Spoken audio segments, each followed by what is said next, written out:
Oi, gente, tudo bom? Estamos aí iniciando mais uma semana, né? Graças a Deus. Já vou logo compartilhando para a gente já iniciar com uma correção, tá bom? Esse vai ser nosso capítulo de hoje, mas eu vou primeiro corrigir. Vou sumir aqui um pouquinho, tá bom? Ok, só um minutinho. Bom, então vamos ali, página 288.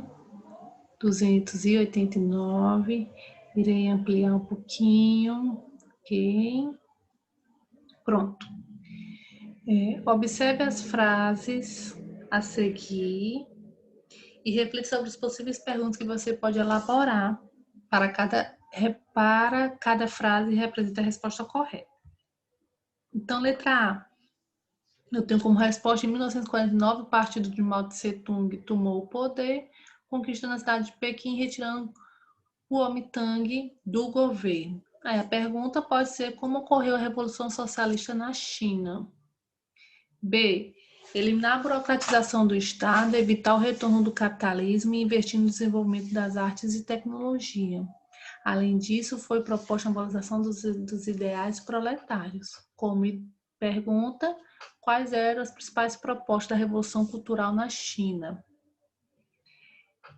C. Cuba vivia uma ditadura liderada pelo presidente Fulgêncio Batista, regime aliado aos interesses estadunidenses, como era o governo cubano antes da Revolução de 1959. D. A Revolução Cubana contou com a participação de guerrilheiros, grupos populares treinados na tática de guerrilha que lutaram contra as forças do governo de Batista e tomaram o poder. A pergunta: como a revolução ocorreu na China? E, por último, o governo de Fidel Castro se aliou à União Soviética em represália ao embargo econômico imposto pelos Estados Unidos. Como pergunta, como o governo de Fidel Castro se posicionou em relação às áreas de influência durante a Guerra Fria. Ok? Pronto, como sempre acontece, né? Nossa última página por capítulo, eu tenho aí algumas informações, vocês vão ter que completar. Vou diminuir aqui para ficar gabarito concreto, certo? Primeira frase, sistema capitalista, depois Guerra Fria, terceiro, Revolução Chinesa, quarto, sistema socialista e, por fim, Revolução Cubana. Ok? Vou diminuir aqui um pouquinho. Nosso capítulo de hoje sobre as ditaduras na América Latina, tá bom? Desculpa. E aí ele já inicia falando sobre o Paraguai. Vou ampliar, ok? E aí ele vai justamente falar isso, né? Durante os anos de 1936 a 1954, o Paraguai liderou uma série de golpes articulados pelas Forças Armadas e pelos partidos mais influentes do país, Partido Liberal, Partido Colorado e o Partido Febrerista. E aí, nesse cenário que estava desenrolando dos golpes, né, o Partido Colorado e as Forças Armadas fortaleceram-se, e aí em 54, o general Alfredo Stroessner, candidato ao Partido Único do Colorado, foi eleito presidente, né, com quase 100% dos votos. E aí ele ficou por 7 mandatos fraudulentos consecutivos, ou seja, ele ficou de 54 até 1988, ou seja, ele permaneceu aí no poder por mais de 35 anos. E aí, Alfredo, ele teve um apoio político do Colorado, até porque eles não iam ficar tanto tempo se não tivesse realmente esse apoio político, das oligarquias do país, dos Estados Unidos e do Brasil. E aí, com esse apoio, ele deu início à doutrina de segurança nacional, ou seja, consistia em um pacto estabelecido entre os oficiais do alto comando militar dos Estados Unidos e de países latino-americanos por meio de formações ideológicas que conter o crescimento do movimento comunista no continente. E aí, como qualquer outra ditadura, né, ele fazia realmente esses discursos mais pacificadores, prometia uma prosperidade e uma modernidade. No entanto, o seu projeto político, o que ele realmente fazia era perseguição, tortura. Eles recebiam financiamento dos Estados Unidos para combater o movimento comunista, né, a criar uma rede de apoio, enfim. E aí ele vai falar justamente isso, né? Que ele foi eliminando a possibilidade, através dessa repressão, a possibilidade de oposição. E aí ele vai falar que durante o seu governo teve que ter a obrigatoriedade de filiação ao Partido Colorado, criação de uma rede de delação no país para as pessoas começarem a se denunciar, instituição de uma cultura do medo, ou seja, reprimir a liberdade de expressão ou qualquer coisa que relacionasse com a voz da população, a repressão dos opositores por meio de violência, ou seja, foi realmente um regime ditatorial no sentido repressivo.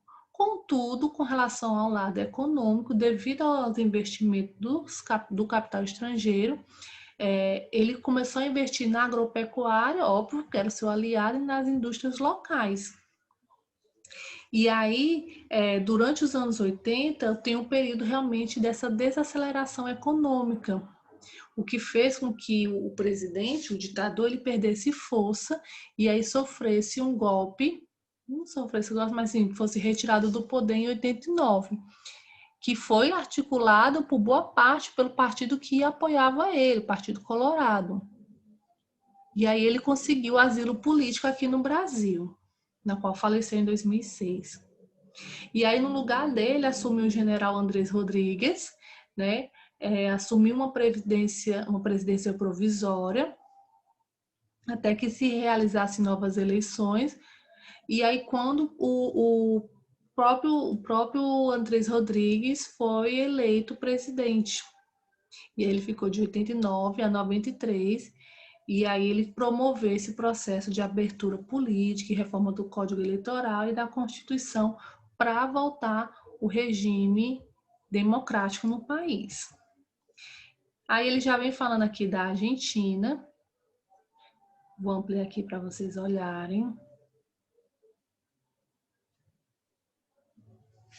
E aí ele vai falar, né, que o golpe na Argentina, ele depôs o presidente Arturo em 1966 e aí colocou no poder também o militar Juan Carlos Onganía, que governou de 66 a 70. E aí, devido aos intensos protestos da população em relação ao seu governo, ele foi obrigado a deixar o poder, né? A população realmente foi muito intensa. E aí, no lugar dele, as Forças Armadas indicaram o general Roberto Marcelo Livingston, né? Que governou a Argentina até 71, quando foi deposto por não conseguir controlar a situação política, econômica, social do país. E, novamente, colocaram outro militar no poder, que é Alejandro Agustín, que ficou de 71 a 73. Ou seja, nesse período de 1966 até 73, os militares passaram a instituir leis que tiravam suspendia a maioria dos direitos civis, sociais e políticos da população, só que a população da Argentina tinha realmente uma ação muito forte contra esse regime, e aí foi acabando obrigando a ser convocado novas eleições em 73, devido realmente à questão da revolta popular e a população pedindo realmente o retorno do sistema democrático. E aí, em 73, eu tenho o retorno do Perón, que governou a Argentina de 45 até 55, e aí ele foi eleito presidente. E aí, no governo dele, ele teve relações diplomáticas com a Cuba, aumentou o comércio com os países socialistas, o que trouxe preocupação para a elite argentina, que não via isso com bons olhos. Então, após a sua morte, em 74, sua esposa Isabelita assumiu a presidência no país. No entanto, seu governo foi desestabilizado por ações da extrema-direita do país, em especial da Aliança Anticomunista na Argentina, o que resultou mais um golpe em 76 e destituiu ela do poder. E aí eu tenho início a um processo realmente de volta do regime militar e da ditadura, né? Então, os militares tomam o poder novamente em 76, que permanece até em 83, na qual foi o período realmente mais repressivo da ditadura na América Latina. E aí ele vai falar aqui, né, que ele foi liderado pelo Jorge Rafael Videla, que, né, legalizou a prática da tortura, do sequestro, do assassinato de todos aqueles que eram oposição ao regime que estava sendo colocado, ao regime da ditadura militar. E interviu também no Supremo Tribunal do país, subordinando todas as esferas do poder ao seu controle. Ou seja, durante esse período da ditadura da Argentina, foi uma das ditaduras mais cruéis que existiu. Durante 7 anos da nova ditadura, realmente houve milhares de pessoas perseguidas, mortas, ok? Foram executadas cerca de 30 mil pessoas, entre elas, maioria da esquerda. E aí, milhões de argentinos sofreram com a prisão, tortura e exílio. No período, então, houve a Guerra das Maldivas. O país ele entrou em decadência econômica por não dispor de um grande parque industrial, um mercado interno forte.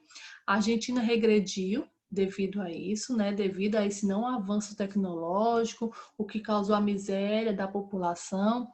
E aí, diante de tantos esses problemas sociais e econômicos, ele foi substituído por Roberto Viola, né? Ou seja, Videla foi substituído por Roberto Viola. E aí, quando ele ficou no poder até 1982, quando foi deposto pelo general Leopoldo Galtieri. E aí, Galtieri vai invadir as Ilhas Malvinas, na tentativa de reconquistá-lo do domínio da Inglaterra. E aí, esse conflito entre Inglaterra e Argentina, devido às Ilhas Malvinas, gerou uma grande satisfação popular e aumentou a oposição contra o regime militar, acelerando ainda sua queda. E aí, quando eu tenho em 1983, né, ou seja, Galtieri renuncia, e em 1993 eu tenho novas eleições presidenciais e Raul Alfonsin, candidato pela União Radical, saiu vitorioso. Ok, deixa eu diminuir aqui para fazer, tá? 297. Bom, gente, a ditadura no Chile, assim como da Argentina, ela foi bastante violenta, né? Eu tenho em 1970 Salvador Allende, que era candidato pela chapa Unidade Popular, que era uma chapa de orientação, né, de esquerda, socialista, e aí ele foi eleito presidente da República. E aí o que acontece? Quando ele é eleito, ele passa a ter uma série de medidas ligadas a essa questão da esquerda, nacionalização de empresas, né, que era dos Estados Unidos lá dentro. E aí, devido a essa nacionalização, ou seja, transformar as empresas norte-americanas em empresas do Estado, os Estados Unidos, insatisfeitos com essas medidas que afetavam diretamente, né, a economia, passaram a apoiar movimentos de oposição ao governo. Então, começaram a surgir movimentos grevistas em diversos setores, incluindo os que envolviam vários setores essenciais para a população. E aí, esses movimentos de greve causaram realmente o desgaste da figura do presidente, que ele foi deposto em 11 de setembro de 73. E aí, por um golpe liderado por Pinochet, na qual culminou, né, realmente na morte de Allende.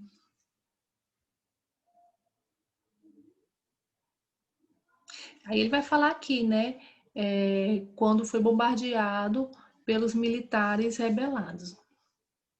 E aí a ditadura do Chile, ela vai ter realmente como a liderança Pinochet, dando início a um governo extremamente autoritário, que tinha como realmente por objetivo conter os opositores. E aí realmente o Pinochet ele vai decretar realmente essa questão de caça e tortura e execução de todos aqueles que eram contra o governo dele. E aí ele vai falar aqui, né? Durante a ditadura de Pinochet, os opositores do regime passaram a sofrer intensa repressão. Muitos dos membros dos partidos opositores foram torturados, foram assassinados, e aí durante 26 anos o Chile viveu sob censura, tortura, sequestro, assassinato, enfim. E aí, para poder fazer isso, né, o Pinochet ele vai fazer uma junta militar, que é realmente com o objetivo de conter toda a oposição que há no seu governo. Ele cancela as nacionalizações feitas por Salvador Allende e aí bota um modelo neoliberal bem parecido com o que estava acontecendo aqui no Brasil durante o regime militar, passa a privatizar uma série de empresas estatais e aí com a tentativa de diminuir os gastos públicos e aí o que resulta no aumento do desemprego. Quando, em 1980, Pinochet, né, promulga uma nova constituição que legalizava seu governo ditatorial, óbvio. E a consequência desse novo ato realmente foi um processo de aversão da população, na qual acontece um plebiscito popular em 87, terminando a saída de Pinochet do governo do país.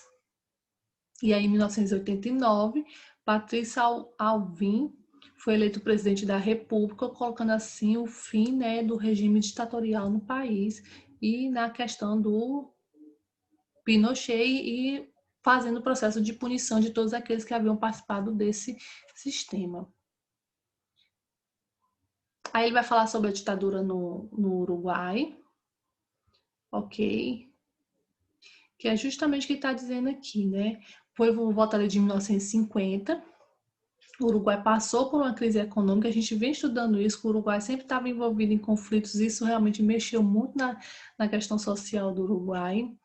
E aí, em 1960, desculpa, há um declínio social e econômico no país, o que resulta em uma luta armada, proclamada, né, protagonizada por membros da esquerda. E aí, com o aumento, com a adesão dos movimentos de esquerda, há realmente uma preocupação das Forças Armadas para conter esse movimento. E aí, com o objetivo de impedir isso, tem-se a instauração de um golpe de Estado em 73, né? Na qual se declara o fechamento do Senado, das câmaras do deputado, e aí assim um golpe de Estado apoiado pelas Forças Armadas. E aí o parlamento vai ser substituído por um Conselho de Estado, né, na qual renunciou à reforma constitucional e tornou legal a Convenção Nacional de Trabalhadores, que era realmente o grupo que articulava as greves no país. Criou um Conselho de Nação, um órgão executivo formado por militares de Suprema Corte que não precisavam ser eleitos pelo voto popular. E aí eu tenho todo o processo de uma ditadura, como acontece, né? Perseguição, morte, principalmente atrás de artistas, censura, opositores, tudo isso foi legalizado pela ditadura no Uruguai também. E aí, quando chega por volta dos anos 80, fica insustentável manter esse regime, a população realmente exige a volta da democracia, e aí eu tenho um plebiscito para modificar a Constituição, né?